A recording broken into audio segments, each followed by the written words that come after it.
पंकज मिश्रा और आप सभी को के लिए एक और बेटी विवाह गीत लाए हैं। बहुत ही प्यारा है, आशा करती हूँ आप सबको बहुत पसंद आएगा। आइए सुनते हैं।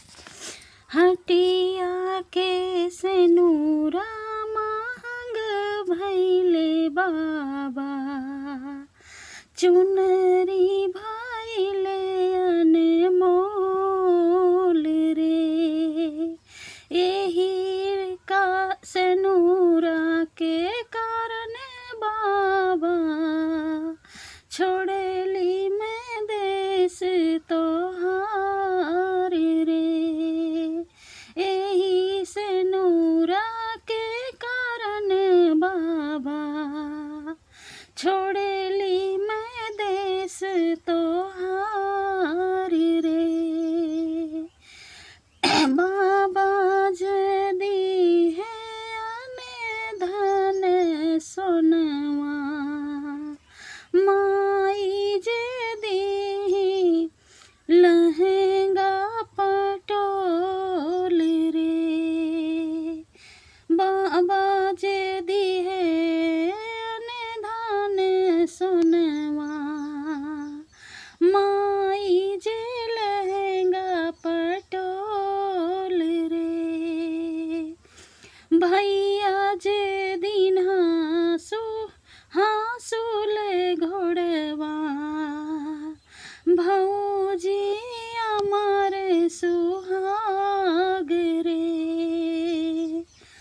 भैया जे दिहले हाँसूल घोड़वा, भौजी अमर सुहाग रे।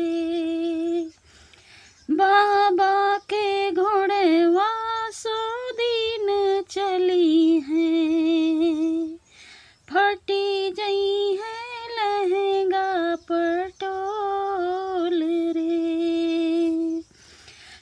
भैया के घोड़वा नगृह हो दौबे, भाभी के अमर सुहाग रे। भैया के घोड़वा नगृह हो दौबे, भाभी के अमर सुहाग रे।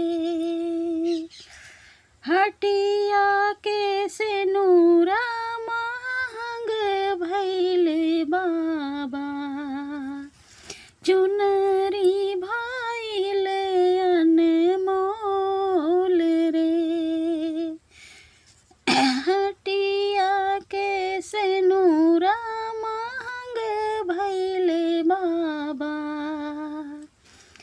चुनरी भैले अनमोल रे। एही रे सेनुरा के कारण बाबा, छोड़ली मैं देश तोहार रे। हेलो गाइस, तो कैसा रहा ये मेरा प्यारा सा बेटी विवाह गीत? कमेंट में ज़रूर बताना। मिलते हैं नेक्स्ट वीडियो में, तब तक के लिए बाय एंड टेक केयर।